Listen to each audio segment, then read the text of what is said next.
কিছু কিছু পুরুষ রয়েছে রমজানের ঈদটা আসলে, কোরবানির ঈদটা আসলে সে শ্বশুর বাড়ির দিকে তাকাই থাকে, মোটা অঙ্কের টাকা দিবে, সেই টাকা দিয়ে সে নাফরমান জামা কাপড় কিনে মানুষকে দেখাবে। কথা বলে ঠিক কিনা মুসলমান? এর আসতে বললেন ঠিক। কারণ বর্তমান যুগে এমন হচ্ছে, দেখা যায় সে শ্বশুর বাড়ির আশা বৈশা থাকে, শ্বশুর বাড়ি থেকে বড় অ্যামাউন্ট দিবে, তার শ্বশুর তাকে বড় অ্যামাউন্ট দিবে, তাকে জামা কাপড় কিনে দিবে। তোমার পুরুষত্ব আর কোথায় রইল বলো?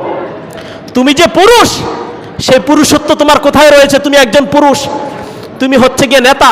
আর তুমি যদি তোমার বিবির বাড়ির আশায় বসে থাকো, তোমার স্ত্রীর বাড়ি থেকে কি দিয়েছে, তোমার শ্বশুর তোমাকে কি দিবে, তোমার শাশুড়ি তোমাকে কি দিবে, তোমার মতো এরকম চিটার বাটপার আর কেউ হতে পারে না। কথা বলে ঠিক কিনা মুসলমান?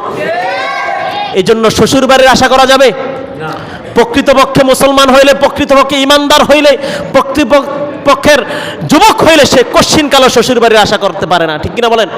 এই জন্য যারা শ্বশুর বাড়ির আশা বসে থাকে, ঈদের দিনে দেখা যায়, এই ঈদের কয়েকদিন আগে শ্বশুর বাড়ির চাইল ডালের আশা বসে থাকে, শ্বশুর বাড়ির শ্যামের আশা বসে থাকে। আছে কি নাই বলেন?